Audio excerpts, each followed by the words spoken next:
facebook.com/ecomedios1220.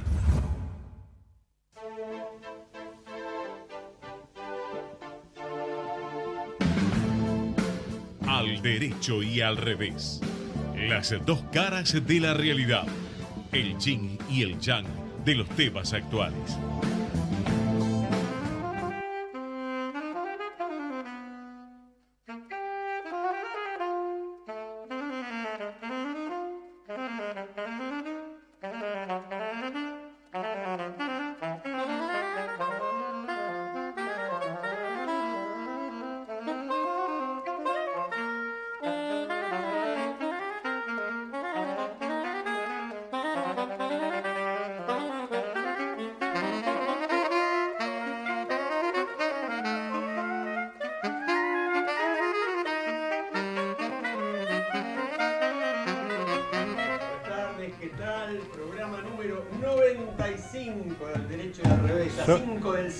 Está calculado el día que llegamos a 100, ya sabemos cuándo. El 2 de abril. 2 de abril. Ya podemos anunciar que vamos a hacer un programa muy especial. Algo va a pasar, ¿no?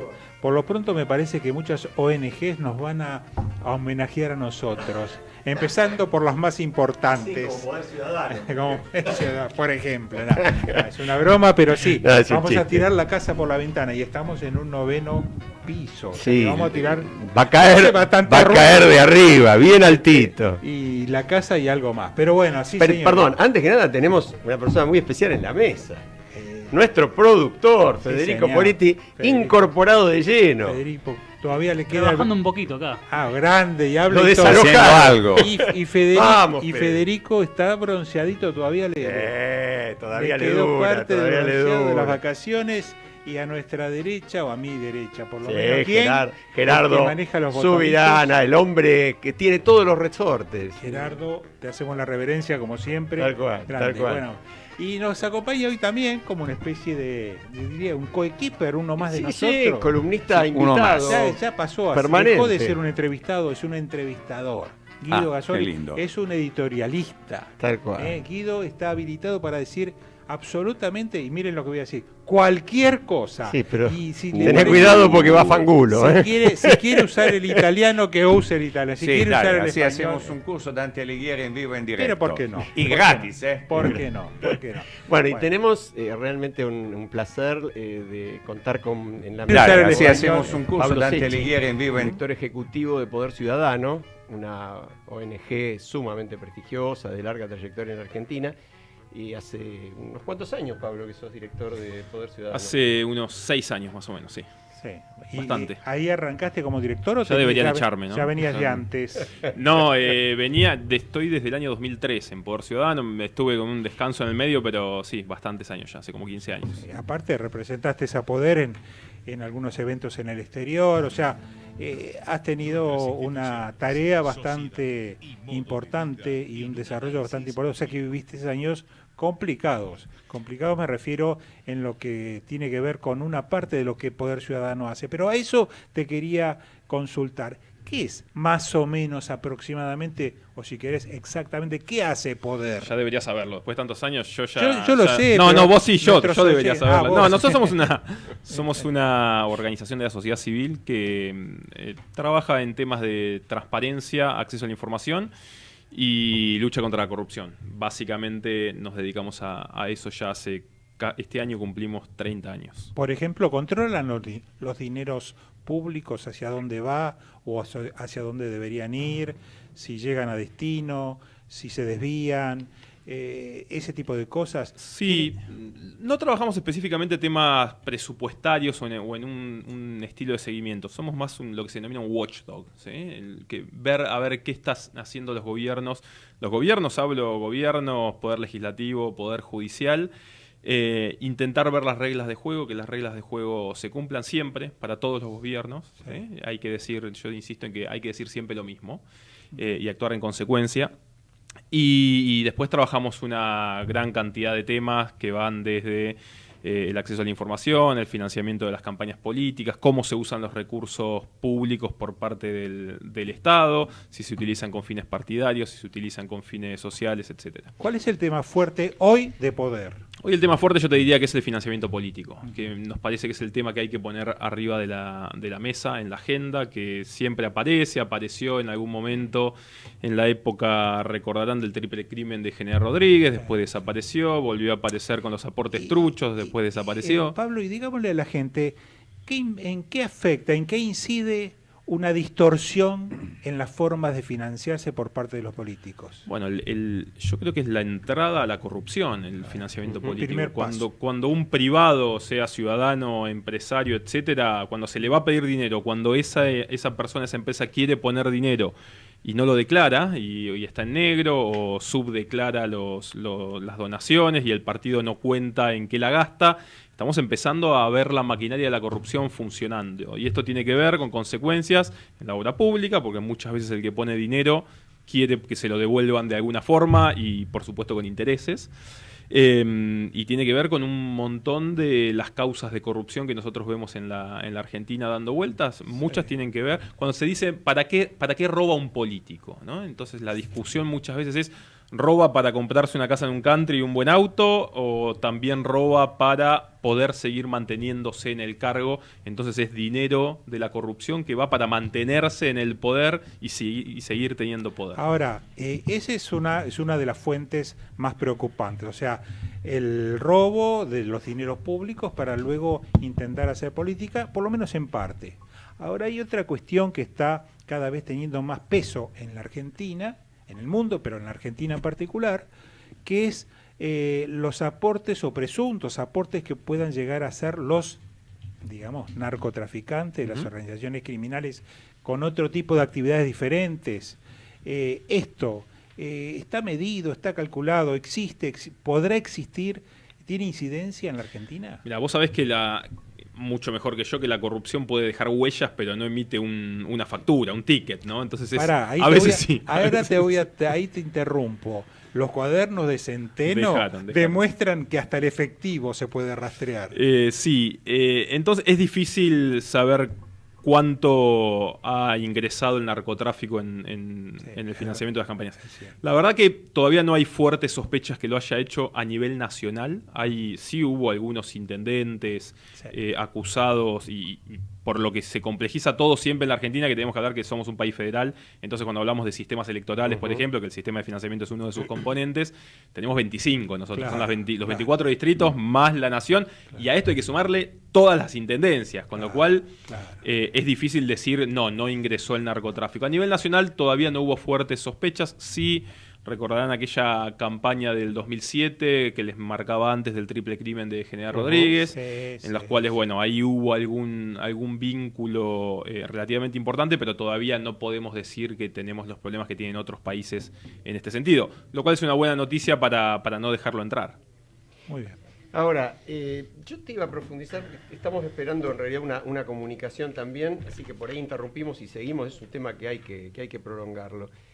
Yo te iba a leer rápidamente. En Argentina estamos viendo, ante la resistencia de los gobiernos, del previo y de los previos, de delinear un marco de control del financiamiento de campañas electorales, que es uno de los canales principales que la delincuencia organizada utiliza para capturar políticos, lo que está probado en todo el planeta. Todos los países que se tomaron en serio el combate a la delincuencia organizada encontraron que cuando desmantelan la dimensión política, el principal canal de captura es el financiamiento de campaña y la obra pública. ¿Ya lo tenemos en línea? Te la dejo picando. Dale. Para después que tengamos una charla que también... Pero antes te quería preguntar, ¿quién hizo esa pregunta o ese comentario? Edgardo Buscaglia. Ah, bueno, interesante. Uno de los principales especialistas en temas de anticorrupción del mundo, argentino, para orgullo nuestro. Es bueno saberlo. Tenemos en línea al subsecretario de Política Criminal, el doctor Juan José Benítez, que ya estuvo con nosotros en el programa. Es un placer, Juan José, saludarte. ¿Qué tal, Alejandro? ¿Cómo te va? Bien, acá estamos en la mesa con Alfredo Popritkin, con Guido Gasoli y con Pablo Secchi, el director ejecutivo de Poder Ciudadano. Y queríamos, sobre todo, antes que nada, que nos cuentes de qué se trata, cuáles son los grandes cambios que introduce el proyecto de régimen penal juvenil, que es, se lo comentamos a la audiencia ya en el programa anterior, pero vale la pena recalcarlo, un nuevo régimen en el cual el gobierno ha hecho mucho hincapié. Decinos por qué, ¿cuál es la trascendencia? Dale, te cuento un poquito la previa de cómo llegamos a este anteproyecto. porque es un trabajo que venimos encarando desde el comienzo de la gestión dentro del marco del programa de Justicia 2020, ¿no? Que es nuestro programa de gobierno, que es participativo, además que tiene esa virtud y lo hace único a nivel mundial, en el cual nosotros alentamos a toda la sociedad que participe en las iniciativas que proponemos para que nos hagan llegar justamente las distintas opiniones y visiones que pueden tener ciudadanos comunes como especialistas en la materia, y de esa forma poder alimentarnos nosotros de otros insumos y enriquecer estas iniciativas y estos proyectos. Como te decía, al comienzo de la gestión comenzamos a trabajar en 2020, iniciando un proceso participativo con representantes de todas las jurisdicciones para hacer un relevamiento de qué situación había en el país respecto del sistema penal juvenil. Relevamos qué medidas no tradicionales de resolución de casos existían en el país, cómo eran los sistemas procesales en las provincias, qué virtudes tenían, qué defectos habían tenido en su implementación, qué cosas estaban funcionando, qué cosas no estaban funcionando, porque nosotros tenemos un problema de fondo. La ley que rige hoy el sistema penal juvenil para la justicia nacional y federal es un decreto ley de la dictadura de 1980, con lo cual es un marco normativo que no respeta nuestra Constitución y que no se adecua a los parámetros de la Convención de los Derechos del Niño, de la que nosotros formamos parte, hemos suscrito y está incorporada a nuestra Constitución nacional. Entonces, como primer tema, tenemos esta deuda con la democracia de poder darnos una ley que sea respetuosa de las convenciones internacionales y de nuestra Constitución. Con lo cual ahí ya tenemos un primer gran defecto. Es decir, perdóname que te interrumpo un segundo, porque lo que en el ambiente flotó en los medios y de lo que se habló, el oyente común escuchó nada más que discutir si 16 años como es ahora, o si 14 como propone el MASA y el Frente Renovador, o 15 como dice este proyecto. Y a mí me causó una gran sorpresa cuando escuché, entre otras, tu exposición en la presentación del proyecto, que justamente el planteo era completamente distinto. Tiene que ver con las convenciones de los derechos del niño, tiene que tener que ver con el trato que se le dispensa a los menores ante los juicios. Es otra la discusión. Hay un reduccionismo del tema al tema de la edad de punibilidad que la verdad le quita protagonismo a lo central del sistema penal juvenil, ¿no? Nosotros lo que estamos proponiendo es establecer una edad de punibilidad que sea a partir de los 15 años para los delitos más graves. Esto significa homicidios, violaciones, robo calificado por uso de arma de fuego, secuestros extorsivos, de forma tal de que quien comete esos delitos pueda ser sometido a un proceso. En ese proceso se pueda determinar si existió el hecho y si él participó en ese hecho y que haya una consecuencia. Ese sería el cambio en cuanto a la edad de lo que existe hoy, pero hay una cuestión que no se aclara ante la sociedad, y es que el régimen actual que dicen es 16 años la edad de punibilidad, no es cierto eso. ¿Por qué digo que no es cierto? Porque hoy en la Argentina hay más de 100 chicos menores de 16 años que están presos en institutos cerrados para adolescentes sin proceso penal. Es decir, un juez determinó que un chico de 14 años vaya preso por cuestiones de vulnerabilidad o de peligrosidad y no porque esté vinculado con la comisión de un hecho delictivo. Ajá. Esto es algo que le genera a la Argentina responsabilidad internacional, porque los ordenamientos internacionales prohíben el encierro de personas que no estén sometidas a un proceso penal. Ahora, Juan José, ¿y ese chico está preso porque alguna norma dice que tiene que estar preso o porque el juez lo decide? No, porque la ley actual la ley actual es un decreto de la dictadura, sí. para ponerlo bien en claro, sí, ¿no? El contexto. Esa norma le permite al juez ese encierro, porque esa norma autoriza ese encierro, porque es una norma tutelar, de mero carácter tutelar, donde no se busca de alguna manera investigar el delito, dar un abordaje adecuado al menor que infringió la ley penal, donde no se permite la participación de la víctima, donde reina hoy la impunidad. ¿Por qué digo que reina hoy la impunidad? Porque cualquier delito cometido por un chico menor de 16 años no es investigado. Al no ser investigado, ese delito queda impune. Nosotros en la propuesta, ahora te digo los ejes centrales de nuestra propuesta, una de las cuestiones centrales que estamos proponiendo es que todos esos delitos cometidos o eventualmente cometidos por menores tengan una investigación preliminar de forma tal de que se logre determinar la comisión de ese hecho y la responsabilidad de una persona con ese hecho particular. Esto es central, te pongo un ejemplo muy claro. El caso que tomó Estado Público hace poquito de ese chico de 9 años que entró a una joyería con un arma que era finalmente de mentira y pretendió llevar adelante un robo. Hoy en la actualidad ese delito no es investigado. Al no ser investigado, vos no podés vincular al adulto que utilizó ese chico para la comisión de ese hecho, ¿entendés? Porque vos no tenés ese delito que el chico llevó adelante investigado. Entonces vos no podés vincular ese adulto con ese hecho y aplicarle el agravante que está previsto en el Código Penal. De forma tal de que necesitamos esa investigación preliminar, primero para determinar esto, para poner fin a la impunidad de estos hechos, pero además para que el Estado se haga cargo, no desde la fase penal, sino desde la fase social, respecto de ese menor. A ver, ¿a qué me refiero? Hoy lo que nosotros proponemos es que ese chico, primero, se investigue preliminarmente la participación con ese hecho, su responsabilidad con ese hecho, sea evaluado por un equipo interdisciplinario, ese equipo interdisciplinario trace un plan y el juez, al declararlo inimputable por la edad que tiene, porque no va a alcanzar la edad de 15 y no tiene ninguno de los delitos que nosotros proponemos, sea derivado a, si hay un problema de adicción, a los distintos efectores de la ley de salud mental para que pueda recibir un tratamiento. Si tiene una cuestión de vulnerabilidad, que pueda ser alcanzado por distintos programas que prevé la Ley de Protección Integral de la Niñez. Y si, evidentemente, está acreditada su participación en ese hecho delictivo, que pueda ser abordado desde lo que nosotros llamamos, y lo que se utiliza en muchas regiones de nuestro país, distintos círculos de justicia restaurativa. Esto es central para formar la responsabilización en el menor, que ese menor logre comprender que el hecho que llevó adelante es un hecho que es malo, que está penado por la ley, que está prohibido y que generó un daño en la comunidad. En esos círculos restaurativos se busca la participación de la víctima, se busca que participe la comunidad, el entorno de ese chico, de forma tal de que exista y se cree una red que le pueda dar contención y le permite a ese chico ser un factor constructivo para la sociedad. Ahora, entonces, perdóname que te interrumpo ahí, porque suena todo bárbaro, ¿no? Pero una de las claves, me parece, de esto, porque en la Argentina se habla fácil de estas cosas, es, ¿se puede hacer después? Porque vos estás hablando de una cosa multidisciplinaria. ¿Cómo haces para tener los recursos? ¿Es factible esto?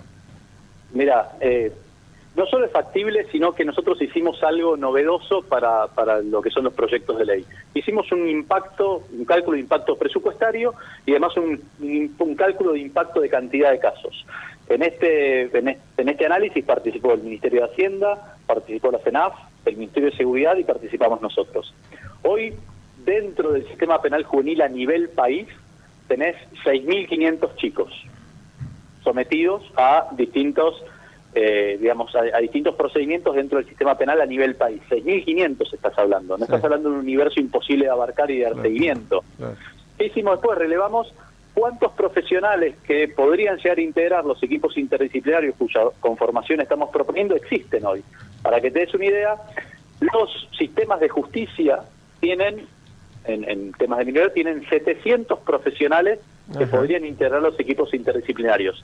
Los sistemas y los programas de los Ministerios de Desarrollo de las provincias tienen otro tanto de profesionales. ¿Ya? Estamos hablando de aproximadamente 1.400 profesionales que vos podrías abocar a este tipo de cosas.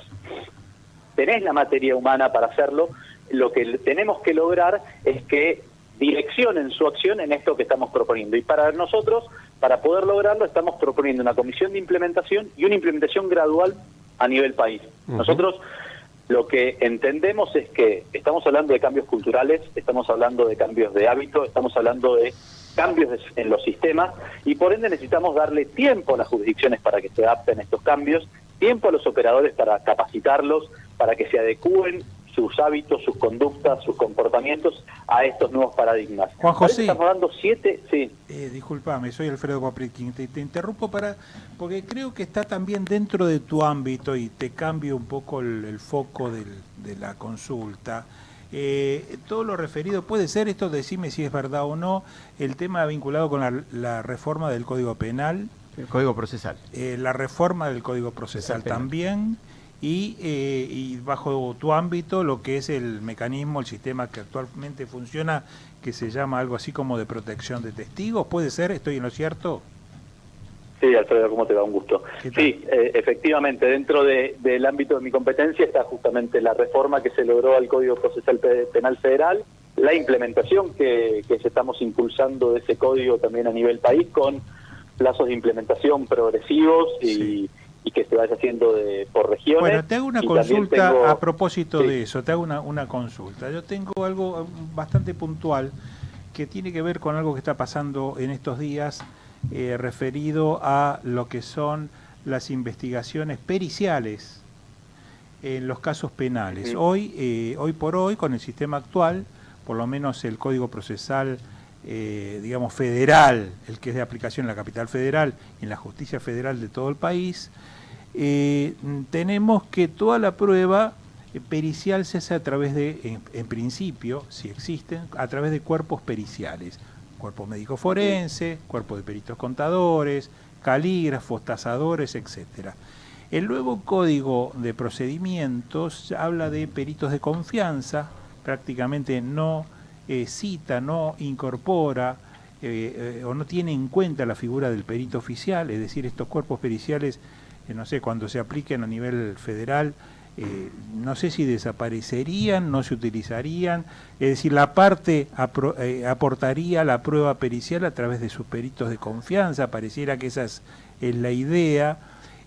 Hay una gran preocupación, si bien en estos días ha salido, digamos, a la luz a través de el arrepentido Víctor Manzanares, de la causa de los cuadernos, que ha habido algunos desvíos en ciertas causas emblemáticas, como que fue el enriquecimiento, la investigación de enriquecimiento ilícito de los Kirchner, en donde, bueno, parece que hubo ciertas irregularidades, pero en general estos cuerpos periciales cumplen un rol fundamental, más el cuerpo médico forense, el de contadores, en general. Ahora, esto está pensado de esta manera, yo no sé, me imagino, habiendo sido perito de la Corte durante muchos años, que si esto se implementa de esta manera, la verdad no digo que puede llegar a ser un gran caos, pero que el sistema probatorio, si se eliminan los cuerpos periciales, si se deja en manos de las partes, va a ser un poco complejo, cada uno va a querer llevar agua para su molino. ¿Cómo lo ves vos? ¿Cómo está pensado esto? Te cuento, lo que hace el nuevo Código Procesal Penal Federal es cambiar definitivamente el sistema procesal, que hoy tenemos un sistema mixto en el cual el juez es el que impulsa la investigación y donde el fiscal, salvo que le deleen la investigación, propone las medidas. El sistema que se ha aprobado y que nosotros tenemos la misión de implementar a nivel país, el fiscal es el que conduce la investigación y es el que lleva adelante la producción de la prueba, y el juez se limita a decidir frente a lo que el fiscal propone y la defensa objeta, ¿no? Correcto. Con lo cual, vos ahí tenés un reordenamiento de todo el sistema probatorio y de toda la gestión de la prueba. A nivel provincial, te digo, la mayoría de las provincias de la Argentina han dado este cambio con anterioridad, y lo cierto es que todos los sistemas periciales funcionan mucho mejor en las provincias que tienen sistema acusatorio en las que no lo tienen. Optimizás el uso de esos recursos, lo que haces es potenciarlo, porque vos vas a tener una procuración que va a establecer reglas generales de actuación e instrucciones generales de actuación, donde todos los fiscales frente a ciertos supuestos van a tener que pedir las mismas medidas, entonces vos vas a poder de alguna manera establecer protocolos de investigación para cada caso. Va a ser mucho más organizada toda la prueba y toda la producción de esa prueba. Vos vas a poder seguir utilizando todos los distintos sistemas periciales que hoy están montados, porque de nuevo son auxiliares del sistema de justicia.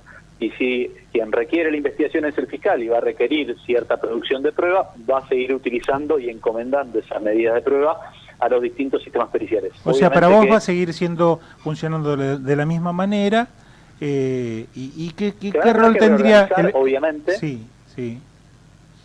Van a tener que reorganizar y poner a disposición los servicios de la Procuración de la Nación para que se puedan impulsar las pericias. De nuevo, se está avanzando además en cooperación con las provincias que tienen sistemas de laboratorios muy desarrollados. Hoy en el sistema provincial existen 32 laboratorios forenses que tienen tecnología de punta, donde el Ministerio de Justicia cofinancia esos laboratorios, y se ha instaurado una red forense sumamente interesante a nivel país, en las provincias, y la Procuración está avanzando con las procuraciones provinciales para establecer convenios de colaboración y utilización de esos laboratorios para también servirse de esos recursos que el Estado Nacional ha contribuido a constituir, con lo cual vas a tener una red pericial mucho más fuerte de la que existe hoy en día. Juan José, muy claro en los dos temas realmente. Sabemos que tu tiempo es breve, pero hay una cosa que te quería preguntar porque a la gente realmente le interesa, y es, vos estás a cargo de algo que no te debe dejar dormir demasiado, que es el tema del régimen de testigos protegidos, arrepentidos que se acogen al régimen, una enorme responsabilidad. Y se han incorporado una cantidad significativa de personajes en este último tiempo. Alfredo mencionaba nada menos que al ex contador de los expresidentes Manzanares. Sí. ¿Cómo se maneja esa responsabilidad? Porque tenés por ahí, el mejor elogio que te podríamos hacer es que de eso por ahora no se habla. Significa que anda bien. Bueno, es un sistema sumamente complejo que nos ha llevado, la verdad que mucho tiempo la reorganización de ese programa. La verdad que hicimos un rediseño total del programa, lo orientamos justamente a que sea un programa para principalmente testigos imputados y arrepentidos en causas de narcotráfico, de trata y de corrupción, que son los objetivos que tenemos en este tema de política criminal, para que sean una herramienta auxiliar de la justicia. Recibimos capacitación de Canadá. Hay un grupo especial trabajando allí, ¿no? Hay un grupo especial trabajando allí. Se creó un grupo especial de protección que es un grupo que se entrenó específicamente, que depende del servicio penitenciario, que es un grupo de élite que tiene un entrenamiento especial justamente para los casos de más alto riesgo. Son los halcones. Esta capacitación que te digo de Canadá, hicimos distintas incorporaciones de equipos interdisciplinarios y la verdad que se logró un trabajo muy serio, es un trabajo profesional y también muy artesanal caso por caso, donde hay que tomar decisiones en transformar la vida de esa persona a la que se incorpora al programa y de todo su grupo familiar. Y es un trabajo que cuanto más silencioso sea, mejor es, obviamente, porque se disminuyen los riesgos de la persona que está dentro del programa, y que ha logrado un alcance federal que no tenía. Nosotros pasamos, cuando recibimos el programa, existían un promedio de 41 solicitudes de ingreso al año, y hoy estamos teniendo 153 solicitudes de ingreso al programa al año, con lo cual tuvimos un crecimiento exponencial y una presencia a nivel federal, la verdad que tremenda. Se trabajaba en un principio con 20 juzgados federales, hoy estamos trabajando con 120 organismos jurisdiccionales de todo el país. O sea, ¿tienen una red de casas seguras? ¿Cómo funciona eso? Bueno, son parte de las medidas confidenciales que se van adoptando de acuerdo a cada caso. Hay casos en que es necesario mudar a la persona del lugar donde vive, hay otros casos que no es necesario. Claro. Pero se va adoptando distintas decisiones y distintas propuestas de seguridad de acuerdo al riesgo que se evalúa, porque hay un equipo también especializado en la evaluación de riesgo que hace análisis continuos del riesgo que puede tener esa persona, y a partir de ese riesgo es que se van tomando las distintas decisiones y se van tomando también distintos recaudos, obviamente, ¿no? Pero sí, la verdad que es un programa que no te permite descansar nunca, pero que la verdad que genera satisfacciones por el momento, por el crecimiento que tuvo, por el despliegue, por la herramienta que le estamos dando al sistema de justicia. La verdad que hoy no existe una sola investigación de la justicia federal de relieve en la cual no nos convoquen para que podamos intervenir, y esto de alguna manera le permitió y le permite hoy en día a la justicia federal avanzar en investigaciones sumamente complejas en las cuales la persona no estaría brindando la información que da si no sabe que hay realmente un programa que va a proteger su vida y la de su familia. Tal cual. Juan José, te agradecemos muchísimo. Guido Gasoli te quería hacer una pregunta, nuestro periodista italiano. Doctor Benítez, soy Guido Gasoli, un corresponsal italiano. No se preocupe, no le voy a hablar de mani pulite y cosas así. Mi pregunta es más general y surge de una experiencia que tuve 3 años atrás viviendo en 2 villas miserias, Los Piletones y la Ciudad Oculta, donde vi prácticamente que la presencia del Estado es no digo nula, pero es muy pequeña, al punto que los chicos crecen con la figura, por ejemplo, del narcotraficante y del criminal que hasta le paga la fiesta de los 15 años. ¿Qué se hace acá para prevenir el fenómeno que puede provocar la delincuencia minoril? Por ejemplo, yo visité también Villas Miserias en Brasil, en Río de Janeiro específicamente, donde vi una presencia del Estado muy importante y esto sirvió para prevenir el fenómeno de la delincuencia minoril. Bien. Bueno, se está haciendo un trabajo muy interesante, obviamente que va haciendo con experiencias piloto, en un trabajo que se hace junto con el Ministerio de Seguridad, junto con el Ministerio de Desarrollo, con el Ministerio de Educación, que es un programa que se llama Barrios Seguros, ¿no?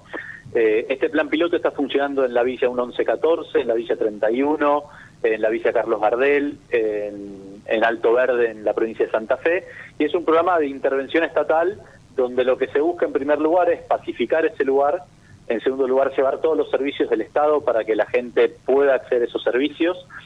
Se buscan cosas sencillas, iluminar, limpieza, empezar a conservar las fachadas de las viviendas de forma tal de que el vecino vuelva a recuperar las ganas de estar en la calle y vuelva a recuperar de alguna manera ese sentido de pertenencia.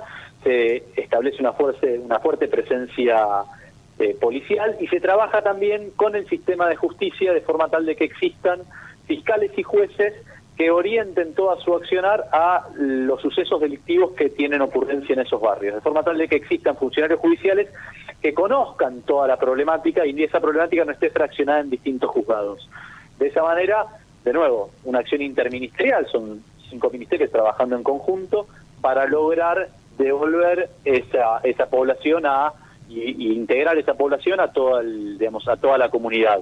En la Villa 31 se está instalando un ministerio de la Ciudad de Buenos Aires, se están construyendo escuelas con la última tecnología, de nuevo, para revertir este marco de situación que contás, Guido, que has vivido, pero de nuevo, son experiencias piloto que a medida que van teniendo éxito en cada uno de estos barrios, se van llevando hacia otros barrios. En la provincia de Buenos Aires se está avanzando en el mismo sentido, con un programa que se llama OPISU, donde de nuevo es este mismo esquema que te cuento, donde es presencia del Estado y es de nuevo dotar a esos vecinos del carácter de ciudadanos, que puedan sentirse acompañados por el Estado y cuidados y respaldados, y que tengan la accesibilidad a los servicios que antes no tenían la posibilidad de disfrutar. Entonces, es un trabajo, obviamente, a largo plazo, pero se está llevando adelante con mucho éxito en los barrios donde se ha iniciado. Juan José Benítez, subsecretario de Política Criminal del Ministerio de Justicia de la Nación. Muchas gracias. Un abrazo. Gracias a todos. Y a su disposición para cuando necesiten. Muchísimas gracias. Adiós. Ecomedios.com AM1220. Estamos con vos. Estamos en vos. ¿Tenés la lista de lo que necesitas para la escuela? Anota esto. También tenés 12 cuotas sin interés de jueves a domingos hasta el 3 de marzo. Cuadernos, lápices, mochilas, libros, lapiceras y mucho más. Ya hay 3.000 librerías adheridas en todo el país. Más información en argentina.gov.ar/vuelta a clases. Ministerio de Producción y Trabajo. Presidencia de la Nación. Descarga gratis de tu celular la aplicación Ecomedios. Podés escucharnos en vivo, informarte con las últimas noticias y entrevistas en audio y video. Búscala y bajate la aplicación Ecomedios. Podés vernos en vivo en ecohd.com.ar.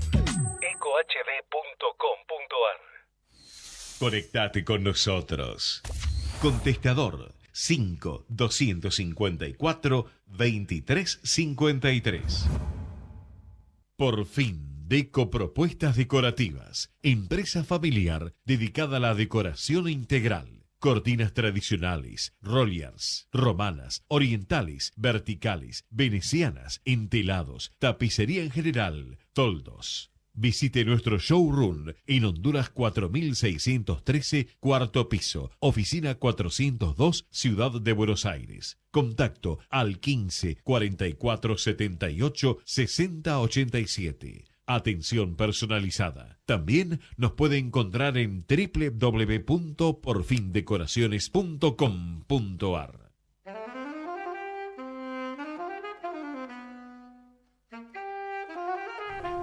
Bueno, estamos de vuelta, realmente interesante la charla con el subsecretario de Política Criminal.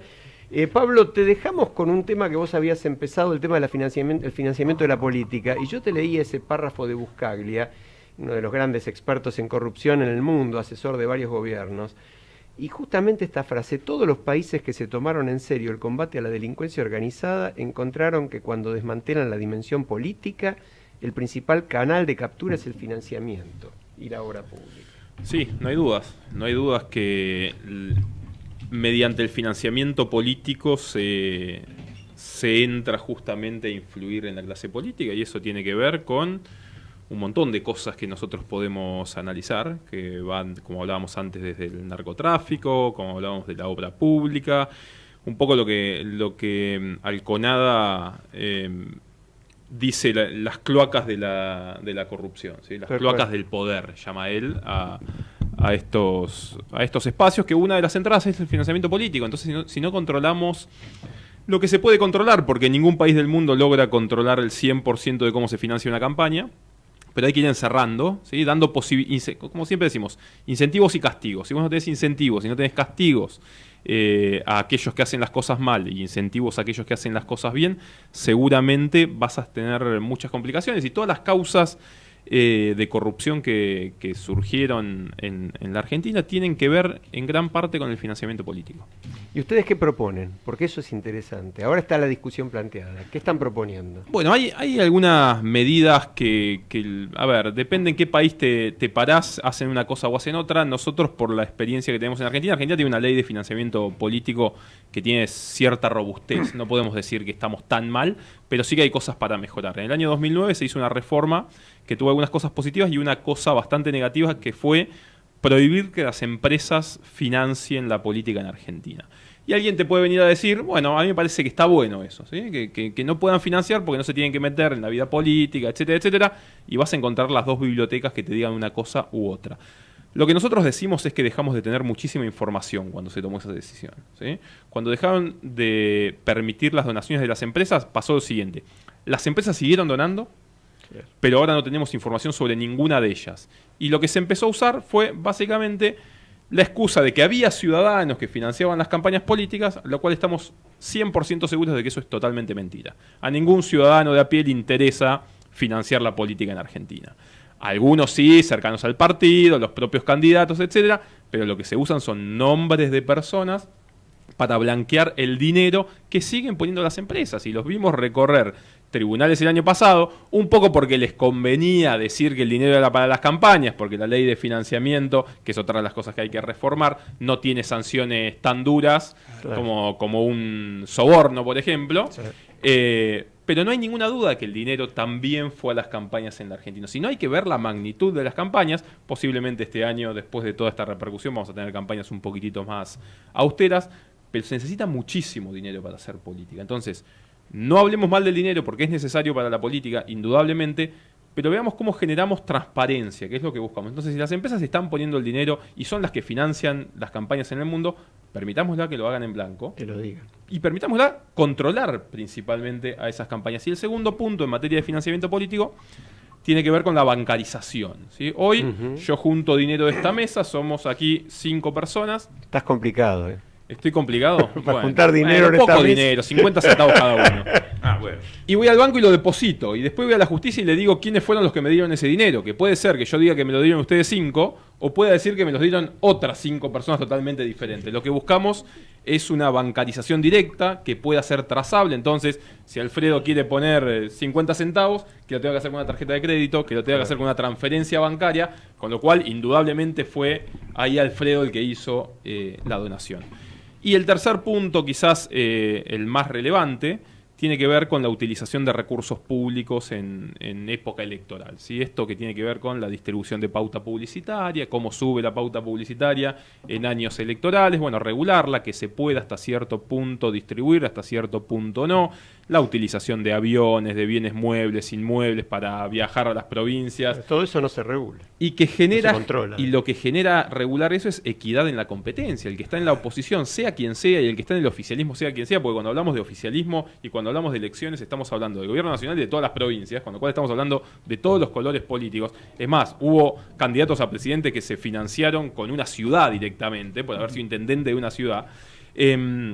Entonces lo que necesitamos es una regulación para generar, primero, transparencia en el financiamiento y, en segundo lugar, equidad para que todos puedan competir y llegar al ciudadano de la misma forma. Guido, quiero hacer una consulta. Sí, Pablo, mira, hablar de ese tema por un tano es como venir a robar a casa de un chorro, ¿viste? Porque nosotros en el asunto de corrupción pues somos los maestros también. Sí pienso que los alumnos argentinos nos están superando, porque el Mani Pulite comparado con la Cuadernópolis argentina es prácticamente una banda de motochorros. La pregunta que te hago es la siguiente. Poder Ciudadano, hace años que escucho el nombre de esa organización. Me parece todo bárbaro, todo perfecto. Pero para combatir verdaderamente la corrupción, ¿por qué no se lucha? Y cuando digo lucha, digo mostrar verdaderamente los dientes y los atributos para que se haga lo mismo que se hizo en Brasil con el asunto de la ficha limpia. ¿No pensás que esto pueda ayudar muchísimo a bajar el nivel de corrupción a nivel político? Yo no soy muy amigo de importar modelos de otros países. Si querés, después estaría buenísimo que algún día, ya que es invitado seguido, cuente cuál fue la consecuencia final de los casos de corrupción del Mani Pulite en Italia. Y también analicemos un año, pero y también y también analicemos cuál fue y cuál va a ser la consecuencia final de la lucha contra la corrupción en Brasil. ¿Sí? Me parece interesantísimo tener esa discusión. ¿Por qué tengo algunas dudas sobre ficha limpia? Porque no confío tampoco en la justicia argentina. Entonces, hoy una causa judicial te la pueden inventar de un día para otro y sacarte un candidato de la cancha en 2 minutos. Entonces tenemos que... Ya pasó. Bueno, ya pasó. Y pasó también informalmente, en algún caso que tiran un comentario, lo que son las fake news. Sí. También existen las fake causas de corrupción, en la cual te pueden acusar de algo con un juez más o menos amigo que te impute y a vos te deja fuera de la carrera por una candidatura. ¿Sería bueno? Sí, claro que sería bueno que nadie con causas de corrupciones avanzadas, ya ratificadas, pero lo que pasa es que una ratificación de una causa de corrupción en Argentina tarda 15 años. Bueno, por eso el proyecto en realidad habla de sentencia de tribunal oral, que ya no es ni procesamiento, es una cosa seria, ¿no? Son 3 jueces que te dictan una sentencia. Sí, me parece que hay que tener... Argentina tiene muchos problemas y hay que ir abarcándolos de a uno. Yo creo que es buena la ficha limpia de Brasil, ha dado buenos resultados. Es peligrosa también, ¿sí? No es... Siempre tiene las cosas buenas y las cosas malas este tipo de análisis. Pero vos me estás diciendo prácticamente que acá vos jugás en una cancha donde, en un partido de fútbol, en una cancha donde en contra tenés un equipo de 22 jugadores prácticamente, porque la justicia se puede inventar cualquier cosa. Entonces, ¿cómo se puede proceder de forma seria? O sea, cambios en la justicia para que las investigaciones sean serias, una justicia independiente, no de River, de Boca o de cualquier equipo. Mirá, yo te digo, volvamos al financiamiento político. El informe de campaña de financiamiento político, la rendición de cuentas del Frente para la Victoria del año 2007, todavía no está aprobado. Claro. 2007. Pasaron 11 años. Después de Cristo, 2007. Sí. Ningún informe de campaña de la elección de 2017 está aprobado en la Argentina. Entonces, tenemos problemas singulares y en muchos aspectos y que hay que atacarlos todos juntos. Por eso digo, la solución mágica de ficha limpia o traer soluciones mágicas de Chile en Argentina no funcionan y hay que ir adaptando y encontrando determinadas soluciones. Sin una justicia independiente y sin una justicia confiable, algunas de estas prácticas son muy complejas. Hay mucha negligencia, es verdad, y eso que la justicia electoral, que es la que se ocupa de controlar a los partidos políticos, es de las mejorcitas, pero tiene un cuerpo especial de auditores internos exclusivos que se dedican full time a controlar los fondos de los partidos políticos y en especial las distintas campañas de cada uno de los periodos, cada 2 años, la entrega de los balances y la justificación de esos balances. Están dedicados exclusivamente a eso, claro. Y no lo hacen, o lo hacen tarde, y se lo entregan a la justicia y los jueces lo dejan dormir. Lo entregan a la justicia de primera instancia y ahí duermen los jueces federales con competencia electoral. Pero el problema es qué castigo tiene la ley de financiamiento político, porque también, hasta ahora el castigo más grande que puede tener es sancionarlo económicamente en la próxima elección. Sí. Y lo que hace el partido político es ponerlo en su ecuación de campaña. Dice, bueno, para el próximo año me van a descontar el 20%. Muchachos, hay que conseguir el 20% más. Sí. Así de simple. Pablo, yo quisiera cambiar el tema, siempre dentro de la misma línea, pero es un tema diferente y que está muy en boga por estos días, que es lo que se llama la cuestión o la figura de la extinción de dominio, que se viene discutiendo bastante, ya hace 2 o 3 años en la Argentina, que hay proyectos, no se logran sancionar en el Parlamento, hay mucha reticencia por parte de los legisladores. Esto dio lugar a la sanción de un DNU, un decreto de necesidad de urgencia del gobierno, también tiene sus críticas desde el punto de vista constitucional, está, bueno, de alguna manera en vigencia, pero bueno, hay que ver qué valor efectivo tiene. Lo cierto es que estamos parados en un limbo. Ahora, frente a todo esto, nosotros, modestamente, nuestro programa ha hecho una encuesta, porque acostumbrábamos cada tanto a hacer una encuesta, hicimos una encuesta semanal, y la encuesta de la semana plantea, a través de Twitter, a través de las redes sociales, pregunta, ¿está de acuerdo con la necesidad de una ley de extinción de dominio? Y las opciones eran, bueno, sí, no, o estoy de acuerdo con la ley, pero no con el DNU sancionado por el gobierno. Esas eran las 3 opciones. ¿Estoy de acuerdo, no estoy de acuerdo, o estoy de acuerdo, pero no con el DNU? Y el resultado nos sorprendió, Alfredo. El resultado nos sorprendió. Hubo bastantes personas que han opinado, un número bastante elevado, y da sí. El 97% de la gente dijo que sí, que está de acuerdo con la sanción de una norma en este sentido. No hubo nadie que esté en desacuerdo, todos dijeron que sí, pero un 3% dijo que es muy poquito, es casi insignificante, dijo que está de acuerdo con la sanción, pero no con el DNU sancionado por el gobierno. Es decir, prácticamente... no por la vía, digamos. No la vía, pero diríamos que prácticamente mayoritariamente y de forma abrumadora la gente se inclinó en opinar. También es la gente común, ¿no? Es el votante, es la persona no especialista, el no leguleyo, el que no sabe de leyes, es el ciudadano común el que ha votado, ¿no es cierto? Entonces, frente a esto, nos encontramos con una realidad, legisladores que se oponen a trabajar sobre una ley, tal vez pensando en sus propios problemas internos o los de sus partidos políticos o de quienes integran los partidos políticos, que algunos de ellos se resisten y son los que tienen mayoría en el Parlamento. Lo cierto es que, mientras tanto, en Argentina se han robado ya diferentes cálculos, pero que llegan más o menos en forma casi unánime, a decir que en los últimos 10, 15 años en la Argentina desaparecieron por lo menos 20.000, 30.000 o hasta 40.000 millones de dólares, cifras tremendamente elevadas que, por supuesto, son muy propias y apropiadas o muy útiles para ser aplicados a diferentes fines y no que terminen o vayan a parar a los bolsillos de los funcionarios públicos o de las campañas políticas, tema que recién estábamos charlando contigo. Bueno, nada, quería una reflexión, no sé si Guido previamente quiere agregar algo a esto antes de preguntarle la opinión a Pablo Secchi.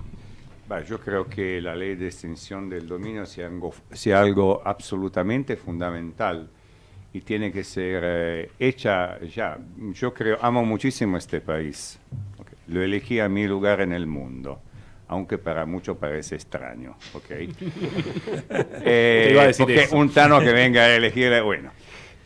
Pero a la base de todo, yo creo que este país necesita de cambios radicales, que no tiene nada que ver con el partido, obviamente, de cambios radicales y hechos en un tiempo muy breve, ¿ok? y que acá se esté procediendo de forma muy, pero muy paulatina. Porque si queremos un bien común, que es, creo, el objetivo de una nación que tiene muy pocos habitantes, tiene toda la riqueza, y cada habitante podría tener, teóricamente, la entrada de un Emirato Árabe, porque este es un país verdaderamente que tiene una posibilidad impresionante de despegar. Pero estas cosas se necesitan ya, como por ejemplo una ley de la ficha limpia adaptada a la Argentina. O sea, para mí es verdaderamente una necesidad y urgencia de estos cambios, que se han hecho por DNU, por DNI, por DNA, no me importa nada, pero que se han hecho, ¿viste? ¿Vos qué opinás? No, la verdad que no me da lo mismo, no me da lo mismo cómo se hacen las cosas, porque hoy es un DNU sobre extinción de dominio que seguramente es difícil encontrar a alguien que esté en contra, por más que los van a encontrar, pero no es lo mismo la forma, ¿sí? No, lo que la Constitución dice que se puede hacer, y lo que dice que no se puede hacer, no se puede hacer. Porque hoy es la extinción de dominio y mañana es algo mucho más grave y te cambian el sistema electoral por medio de un decreto que también está prohibido hacerlo por la Constitución. Entonces no es lo mismo la forma y mucho menos algunos argumentos que se escucharon, ¿sí? Como diciendo, bueno, hace X cantidad de años que está en el Congreso y no se sancionaba. Bueno, son las reglas que tiene nuestra democracia. El Congreso sanciona lo que quiere y no sanciona aquello lo que no quiere. Es una decisión. No me gusta. Por supuesto que no me gusta que no se sancione una buena ley de extinción de dominio. No puedo de ninguna forma estar en contra de recuperar lo robado. Pero no es lo mismo el mecanismo para mí. Porque te abre la puerta a otro tipo de decisiones. Y otra cosa que... Entonces, ¿qué mecanismo haría? Discúlpame. No tiene que sancionar una ley. Y si el Congreso decide no sancionarlo, no hay ley. No hay otra forma de hacerlo, pero eso en este tema y en todos los temas que tenemos en este país. Lamentablemente cuando decimos, cuando decimos hay que respetar las instituciones, la tienen que respetar todos, y todos en la misma forma. Y después lo que no estoy tan seguro, que decía Alfredo, es que todos vayamos atrás de un bien común. A mí me parece que en este país, para los partidos políticos es más importante mantenerse en el poder o recuperar el poder y tener razón que ir atrás del bien común, ¿sí? Porque si no, veríamos efectivamente que el Congreso funciona de otra forma. Muchachos, la ley de extinción de dominio, hay que recuperarlo, pongámonos de acuerdo, después te vamos a meter la pata y hacerte trabas en otras cosas. Pero yo no veo que haya un fin de un bien común. El que está en el gobierno siempre dice, bueno, yo quiero lo mejor para el ciudadano. Y el que está en el Congreso le pone las patas en cualquiera de los temas. Este año no va a salir posiblemente ninguna ley del Congreso de la Nación. Y entonces, ¿atrás de qué bien común estamos todos? Sí, yo creo que es una duda muy, muy fuerte la que plantea Pablo y la comparto realmente. Y también creo que el camino tiene que ser dentro de la ley. Pero me parece que el régimen de extinción de dominio es algo que necesitamos porque tenemos que acelerar el camino, tener herramientas concretas. Hay una noticia que acaba de publicar el diario Clarín, interesante en ese sentido. Yo quisiera hacer una aclaración antes de pasar. Menciona pedido de Margarita Stolbizer de decomiso inmediato de los bienes de Otesur, de todas esas empresas que están tan comprometidas. Dale, hacela, pero dame 2 minutos porque antes del cierre... Es un segundo, es decir, yo quiero aclarar algo. Yo, por supuesto que tengo una mirada más pragmática que otra cosa, pero yo creo que si las cosas no funcionan porque hay intereses creados en que no funcionen de determinada forma, yo digo, los DNU no son una norma que no esté prevista, está prevista, quizás no para exactamente este tipo de temas, pero existe, y es una norma al fin. Como norma transitoria, mientras tanto sale algún día, en algún momento, esta necesaria ley de extinción de dominio, bueno, yo no creo que sea tan grave ni vaya en contra de la Constitución que tengamos en vigencia una norma de esa naturaleza. Tengamos en cuenta que los promotores de esta ley, del proyecto, los redactores originales, no son personas improvisadas. Esto ha venido al Ministerio de Justicia, ha pasado por un grupo de asesores. El propio ministro de Justicia es un jurista reconocido, fue juez, etcétera, etcétera. Así que yo creo que, disculpen lo que voy a decir, pero tontos no son. Saben más o menos lo que hace. Que no sea una norma perfecta, ahora no nos pongamos en exquisitos. Por ponernos en exquisitos preferimos que nos sigan robando, que se sigan quedando con nuestros miles de millones de dólares robados. No, yo creo que no estoy en esa posición. Yo prefiero tener algo, digamos, más o menos con algún tipo de defecto, digamos, de forma, si se quiere, y bueno, sí, mientras que se sanciona la ley. Y mientras tanto, servirá este DNU, si se aplica tal como está, con las idas y venidas que esto nos va a traer, si alguien la quiere aplicar y se plantean cuestiones de inconstitucionalidad. Mientras tanto, servirá como cuña, como elemento de presión, para que los legisladores pongan las barbas en remojo y se dejen de embromar. Señores, a trabajar. Para eso cobran la dieta y no para proteger a sus es un tema interesante y complicado, da para charlarlo con más extensión. Claro, ¿qué te parece? Por eso yo, digamos, en algunas cosas coincido, en otras disiento, pero está largo para explicar. No podemos dejar de mencionar, porque es pasado mañana, que hay una convocatoria significativa el día jueves frente al Consejo de la Magistratura en Viamonte y Libertad a las 18:30.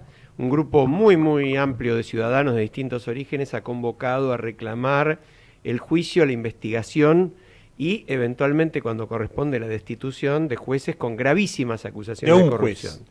De dos. En ¿Ah, principio, sí, ver. Porque se agrega Canicova Corral, bueno. que tiene gravísimas acusaciones también. Sí. El caso puntual de Luis Rodríguez, porque tiene acusaciones que hoy el Consejo de la Magistratura tiene 6-7 denuncias. Parece que ha querido por lo menos enterarse de cuáles son las acusaciones y hizo el gran avance de pedirle a la justicia que le mande copia de la declaración que estaba en todos los diarios. Ahí tenemos otro tema, ¿no? Estos jueces que reciben la protección, en este caso de los miembros del Consejo, que también varios de ellos o muchos de ellos son legisladores, provienen de la política, la mayoría del Consejo de la Magistratura está integrado por personas que vienen de la política, sí. Creo que son. Bueno, por eso y jueces también. Y bueno, pasa algo más o menos parecido. Y por eso tanto, en ejercicio... tenemos los jueces que tenemos. Ollarvide lo sacamos de encima porque renunció. Sí.